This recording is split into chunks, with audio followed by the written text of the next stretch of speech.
কবরের আযাব ভীষণ ভয়ঙ্কর। আল্লাহ নবী সাল্লাল্লাহু আলাইহি ওয়াসাল্লাম হাদিসে বিস্তারিত কবরের আযাবের বর্ণনা দিয়েছেন।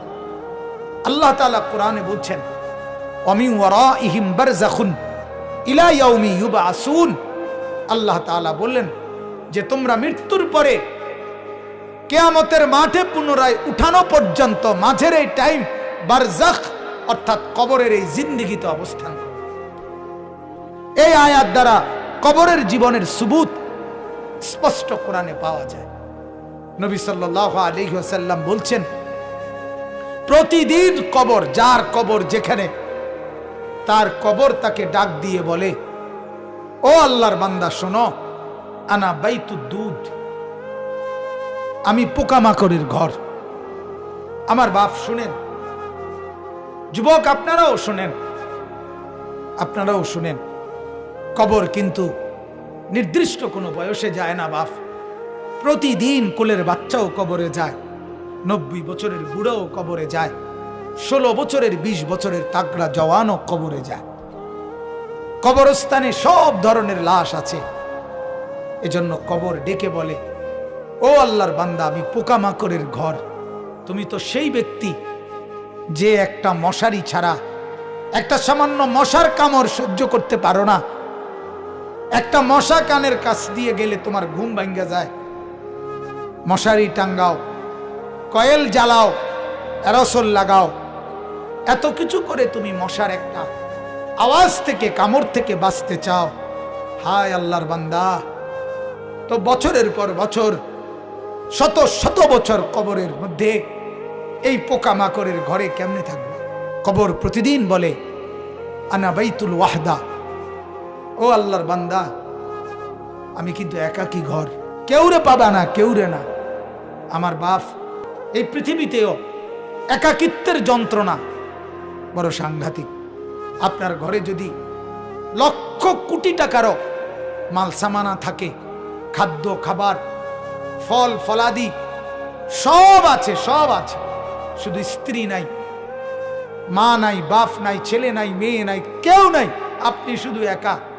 খোদার কসম, এই একাকিত্বের যন্ত্রণায় ঘরের সব কিছু না, সারা দুনিয়াটাই আপনার কাছে বিষাদ মনে হবে। মনে হবে আমার কিছুই নাই। গত বছর আপনারা অনেকে শুনছেন হয়তো, এক ভদ্রলোক, ঢাকার শিল্পপতি, কোটি কোটি টাকার মালিক, গার্মেন্টস মেল ফ্যাক্টরির মালিক, ওই ভদ্রলোক একাকিত্বের কারণে, স্ত্রী নাই, ছেলে নাই, মেয়ে নাই, বিবিও দূরে সরে গেছে, ইউরোপ থাকে, ছেলেও থাকে বাহিরে, মেয়েও থাকে বাহিরে, একটা লোক নাই ফ্যামিলিতে। শুধুমাত্র এই একাকিত্বের কারণে এরকম মোবাইলে লাইভে সারা পৃথিবীকে জানাইয়া, সবার সামনে, সারা বিশ্বের চোখের সামনে এরকম কপালের মধ্যে পিস্তল ঠেকাইয়া নিজের জীবন নিজে দিয়ে দিছে, আত্মহত্যা করছে শুধু একাকিত্বের যন্ত্র। এজন্য কবর ডাক দিয়ে বলে, আনা বাইতুল ওয়াহদা, আমি একাকী ঘর, কাউকে পাবা না। আনা বাইতুল গুরবা, কবর বলে, ও আল্লাহর বান্দা, আমি অপরিচিত ঘর, কাউকে চিনবা না, ডানে বামে কিছুই বুঝবা না, মাটি ছাড়া আর কিছুই চিনবা না, আমি অপরিচিত ঘর। দুনিয়ার এক মানুষ আরেক মানুষের বাড়িতে গেলে মোটামুটি বুঝে, এই রুমটার সামনের রুম, প্লাস্টিকের দরজাওয়ালা, এটা বাথরুম, চুলা টুলা দেখা যায়, ওইটা রান্নার ঘর, মোটামুটি মানুষ আইডিয়া করে। কিন্তু কবর বলে, দুনিয়ার কোনো ঘরের সাথে আমার এই ঘর মিলবে না বাপ, কোনো কিছুর সাথে এটা মিলাইতে পারবে না, অপরিচিত ঘর। আল্লাহ আমাকে মাফ করে দেন। এজন্য বাপ, অনুরোধ করছি, কবরের ফিকির করেন, কবরের ফিকির করেন। সাইয়্যিদুনা উসমান রাদিয়াল্লাহু তাআলা আনহু, হযরতে উসমান নবীজির সাহাবী, উনি যখন কোন কবরের সামনে দাঁড়াইতেন, তখন তিনি এই পরিমাণ ফাবাকা, কাঁদতেন, হাত্তা ইয়াবুল্লা লিহিয়াতাহু, কাঁদতে কাঁদতে তার দাড়ি পর্যন্ত ভিজে যেত। অন্যরা জিজ্ঞাসা করতেন, ও ও আমিরুল মুমিনিন, কবর দেখলে আপনি এমন করেন কেন? তখন তিনি বললেন, তুমি জানো না, এটাই তো আখিরাতের প্রথম মঞ্জিল। আউয়ালু মনজিলিম মিন মানাজিলিল আখিরাহ, আখিরাতের প্রথম ঘর, প্রথম স্টেশন। মান নাজা মিনহু, এখান থেকে যে মুক্তি পাবে সে তো বাকি সব ঘাটিতে মুক্তি পাবে। এখানে যে আটকায়া যাবে সে তো সব ঘাটিতে আটকায়া যাবে। এই জন্য কবর দেখলে আমার ভয় হয়, না জানি আমার কবরে কি হবে, না জানি আমার কবরে কি হবে। হযরত ওমর রাদিয়াল্লাহু তাআলা আনহু, হযরত ওমর আমরা কিতাবে পড়ছি, ইন্তেকালের পূর্ব মুহূর্তে ওনাকে বর্ষা ছুরি দিয়ে আঘাত করা হয়েছিল এক কাফের বেঈমানে, নামাজ অবস্থায়, ফজরের নামাজ পড়া অবস্থায়। ওনার এমন হালাত হয়েছিল, 3 দিন উনি মুখ দিয়ে কোনো খাবার দিলে এদিক দিয়ে বের হয়ে যাইত, ওষুধ পানি সবকিছু। এইভাবে ছুরি দিয়ে ঘাই দিছে ওনাকে 8-10টা। এরপরেও হযরত ওমর রাদিয়াল্লাহু তাআলা এই অবস্থায় মুমূর্ষ, তখন তিনি চকির মধ্যে, খাটিয়ার মধ্যে ওনাকে শোয়াইছে আর সবাই কাঁদতেছে। উনি তখন চোখের পানি ফেলে দিয়ে হযরত ওমর তার ছেলে আব্দুল্লাহকে বলছে, আব্দুল্লাহ, আমাকে তুমি চকির থেকে, খাটিয়ার থেকে মাটিতে নামাও, আমি কবরে যাব কিছুক্ষণের মধ্যে, আমারে মাটিতে নামাও, আমার গাল মাটির মধ্যে ঘষা লাগাও, দা খাদ্দি আলাল আরদ, আমার গাল মাটিতে রাখো, আমারে মাটিতে ফেলায় রাখো, আসা রব্বি আইয়ার হামানি, যেন আমার আল্লাহ একটু দয়া হয়, আল্লাহ যেন আমারে মাফ করে দেয়, যেন আল্লাহ বলতে না পারে, ওমর মরার সময়ও ঘাটে উঠতে রইছ, অহংকার করছিস, এটা যেন বলতে না পারে। এই ছিল সাহাবায়ে কেরামের ফিকির ভাইয়া, ফিকির। হ্যাঁ, হাদিসের মধ্যে আল্লাহর নবী সাল্লাল্লাহু আলাইহি ওয়াসাল্লাম বলছেন, কসম, হাদিস এটা, নবীজি বলেন, কোন নাফরমানের লাশ যখন কাঁধের মধ্যে করে কবরস্থানের দিকে নিয়ে যায়, এই পরিমাণ চিৎকার করে, এই পরিমাণ চিৎকার করে নাফরমান বলে, আল্লাহর দোহাই তোমাদের, আমার লাশ ওই কবরস্থানে নিও না, আমার এই কবরে রাইখো না। আল্লাহর নবী সাল্লাল্লাহু আলাইহি সাল্লাম বলেন, মানুষ ব্যতীত আল্লাহর সব মাখলুক ওই চিৎকার শুনতে পায়, ওই চিৎকার শুনতে পায়। এই কবরে যাওয়ার আগে চিৎকার, লাশের চিৎকার। আল্লাহর নবী সাল্লাল্লাহু আলাইহি সাল্লাম বলেন, যদি ওই নাফরমানের চিৎকার তোমাদের কানে একবার শুনতা, তাহলে পৃথিবীর কোন মানুষ কোনদিন কারো লাশ খাটের মধ্যে কান্দে নিত না, কারণ যদি চিৎকার মারে এই ভয়ে, তাহলে রাস্তায় পড়ে থাকতো লাশ, কুকুর আর বিড়ালে খাইত। হাদিস আমার বাপ। অতএব কবরের ফিকির করে। আল্লাহর নবী সাল্লাল্লাহু আলাইহি ওয়াসাল্লাম মৃত্যু পর্যন্ত নবীজি নিজে নিজে, আল্লাহর নবী সাল্লাল্লাহু আলাইহি ওয়াসাল্লাম 5 ওয়াক্ত নামাজের পরে, 5 ওয়াক্ত নামাজের পরে নবীজি যে কয়টা জিনিস থেকে পানাহ চাইতেন, আল্লাহর কাছে মুক্তি চাইতেন, তার মধ্যে একটা হলো কবরের আযাব। আল্লাহুম্মা ইন্নী আউযু বিকা মিন আযাবিল কবর, আল্লাহ কবরের আযাব থেকে বাঁচান, অমিন ফিতনাতিল কবর, কবরের মুসিবত থেকে বাঁচান।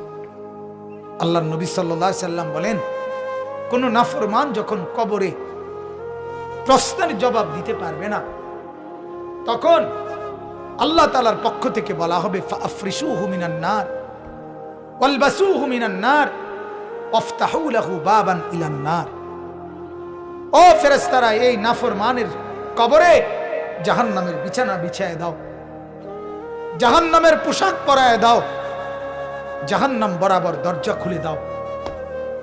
কিয়ামত পর্যন্ত এভাবে জাহান্নামের আগুনের পোশাক আর বিছানার মধ্যেই ধাউ ধাউ করে জ্বলবে।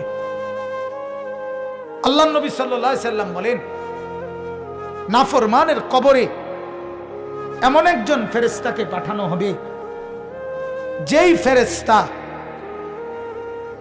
আমা ওয়া আসাম্মু, অন্ধ এবং বধির, চোখেও দেখে না, কানেও শুনে না, লোহার একটা মুগুর দিয়ে একটা বাড়ি মারবে, 7 তবক জমিনের নিচে দেবে যাবে, আবার উঠবে, আবার মারবে।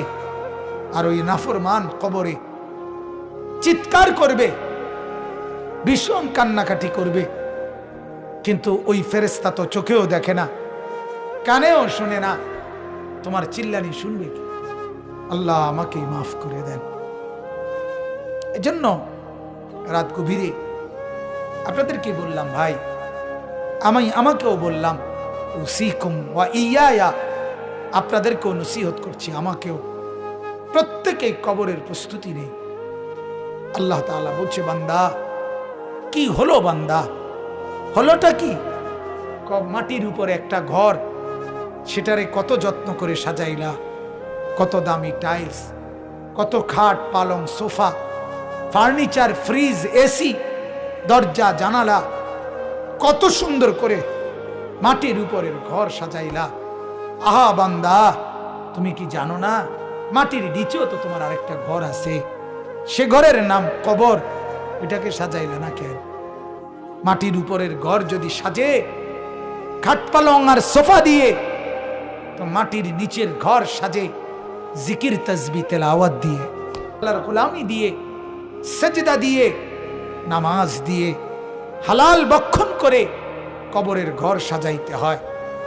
নেক আমলের পুঁজি নিয়ে যদি কবর সাজান, তো কবরটাকেই আল্লাহ তাআলা ফেরেশতাকে বলবে, ফাআফরিশুহু মিনাল জান্নাহ ওয়ালবাসুহু মিনাল জান্নাহ, আমার বান্দার কবরকে জান্নাতের বিছানা বিছায়া দাও, জান্নাতের পোশাক পরায়া দাও, জান্নাত বরাবর দরজা খুলে দাও, কবরটা চতুর্দিকে 70 হাত প্রশস্ত করে দাও। এরপরে এভাবে করার পরে নেককারের কাছে সুন্দর হাসানুল ওয়াজ, সুন্দর চেহারার আকৃতির এক নওজোয়ান আসবে। তখন কবর ব্যক্তি বলবে, আমি তো আপনাকে চিনলাম না। তখন সে বলবে, আনা আমালুকা সালিহ, আমি তোমার সারা জিন্দেগীর নেক আমল। আজ প্রস্তুতি নাও, জান্নাতে তোমার বন্ধুদের সাথে, জান্নাতের মেহমানদের সাথে, তোমার আত্মীয়দের সাথে মিলিত হবে। এটার খুশখবরই আমি তোমাকে দিতে আসছি। হাদিসে আছে, আল্লাহর নবী বলেন, তখন নেককার কবরবাসী বলবে আল্লাহর কাছে, ইয়া রাব্বি আকিমিস সাআ হাত্তা ইয়ারজিআ ইলা আহলি, আল্লাহ আরে জলদি কিয়ামত শুরু করে দেন, আমি আমার পরিবারের কাছে ফিরে যেতে চাই, মানে জান্নাতে যেতে চাই। এজন্য কবরকে ভয় করেন। আপনি আমি প্রতিদিন দেখতেছি, প্রতিদিন মানুষ কবরে যায় কিনা বাপ? ওরা কেউ মরতে চায় নাই, কিন্তু মৃত্যু তাদের কাউকে রাখে নাই। কেউ মরতে চায় না, কেউ না। একেবারে 120 বছরের বুড়ো মানুষটাকেও, 120 বছরের বুড়ো মিয়া, তারেও মানুষ ডাক্তার দেখায়, তারেও হসপিটালে ভর্তি করায়, তারেও তো চেষ্টা করে আমার 120 বছরের দাদা যেন না মরে, আমার 120 বছরের বাপ যেন না মরে। তিনিও মরতে চান না, কিন্তু কবর ডাক দিয়ে বলে, আমি কাউকে থাকতে দেই না। দুনিয়া বলে, মাটি বলে, আরে বন্ধু মরতে তো কেউই চায় নাই, আমি তো কাউকে থাকতে দেই নাই। ফেরাউন তো মরতে চায় নাই, নমরুদ তো মরতে চায় নাই, সাদ্দাদ আর কারুন তো মরতে চায় নাই, কিন্তু মৃত্যু তো তাকে ছাড়ে নাই। ছাড়ছে কিনা ভাইয়া? নওজোয়ান, কি রঙের গুড্ডি উড়াইতেছ বাপ? কি রঙের গুড়ি উড়াচ্ছ? এভাবে ভুলে গেলা কবর, অথচ তোমার সামনে মানুষ অ্যাক্সিডেন্ট হয়, জলজ্জন্ত মানুষ মরে যায়। ওই যে রাস্তায় এখনো শুনলাম, হ্যাঁ, ছোট্ট বাচ্চা সহ মারা গেছে। এই তো আমাদের চান্দিনা রাস্তায়। আমার মাদ্রাসার হাফেজ সাহেব, আমার মাদ্রাসার উস্তাদ এখনো আছে, হাফেজ মামুন। তার বাবা, তার মা, তার 4 বছরের বোন ঢাকার থেকে আসতেছে, নরসিংদী গাড়ি ডিস্ট্রিক্টের সাথে লাগছে। মার কোলের থেকে বাপ কোলের এই 4 বছরের মেয়েটারে নিজের কোলে লইছে, লইয়া জড়াইয়া ধরছে। এই সময় একটু পরেই এই ট্রাকে বাড়ি খেয়া বাপও মারা গেছে, কোলের বাচ্চাটাও মারা গেছে, মা বাইচে গেছে। আমার কাছে মনে হয়েছে যেন মা তার স্বামীর কোলে দিয়ে বলছে, ধরো তোমার বাচ্চাটাকে নিয়ে যাও তোমার সাথে। তাইলে বাপ বলেন না, ছেলেদেরকে কে বুঝাবে? ওরা মনে করছে আমরা এত সকাল মরবো না, আর কিছুদিন গুনাহ করি, আর কিছুদিন উলঙ্গ ছবি দেখি, আর কিছুদিন নাচ দেখি, ছবি দেখি, অশ্লীল বেহায়াপনা। আমাদের মা আর বোনেরা বুঝছে আরো কিছুদিন ফুর্তি করি, রূপ দেখাই, যৌবন দেখাই, রাস্তায় রাস্তায় লম্পটের ভোগের সামগ্রী, নজরের সামগ্রী হই। এই হলো আমাদের মা আর বোনেরা। টেলিভিশন ভুলায় দিছে ওদেরকে আখেরাত, কবর, নর্তকীর নাচ, উলঙ্গ ছবি, গান, বাদ্য, নাটক, সিনেমা, নাচ, গান, ফুর্তি ভুলায় দিছে, ভুলায় দিছে। ঘূর্ণিঝড়ের পরের দিন আমি নরসিংদী গেছি, গিয়ে দেখি রাস্তার পাশে এরকম প্যান্ডেলের ভিতরে যুবক যুবতী ওপেন নাচতেছে, ড্যাক সেট বাজতেছে। আগের দিন ঘূর্ণিঝড়, অর্থাৎ ঘূর্ণিঝড় যে বিদায় নিছে, এই কারণে খুশিতে আল্লাহর দুশ্মনরা কতক্ষণ নাচত। আল্লাহ আমাদেরকে মাফ করে দেন। অতএব আমার বাপ, আমি মনে করাই দিলাম, আমার জন্য আপনাদের জন্য কবরের সামান বানান, কবরের প্রস্তুতি নেন, কবরের কথা ভাবেন, মৃত্যুর কথা ভাবেন। আল্লাহ নবী সাল্লাল্লাহু আলাইহি সাল্লাম বলছেন, কাফা বিল মাউতে ওয়াইজান, ওয়াজের জন্য ওয়াজ, এই যে এখন ওয়াজ মাহফিল না, এটা তো নবীজি বলছে ওয়াজের জন্য মৃত্যুর কথা বলা, মৃত্যুর স্মরণ, এটাই যথেষ্ট, এটাই সেরা ওয়াজ, যে মৃত্যুকে স্মরণ করা। অতএব আল্লাহ তাআলা কোরআনে বলছে, কুল ইন্নাল মাউতাল্লাযী তাফিররুনা মিনহু ফাইন্নাহু মুলাকীকুম, মৃত্যু থেকে তুমি যেখানেই পলায়ন করো না কেন, সে তোমার সাথে দেখা করবেই। আইসিইউর ভিতরে ঢুকাইলেও ওইখান থেকেই আজরাইল নিয়ে আসবে, নিয়ে আসবে। আল্লাহ তাআলা আমাদেরকে কবর বুঝার, মৃত্যু বুঝার, সবক নেওয়ার তৌফিক দান করে।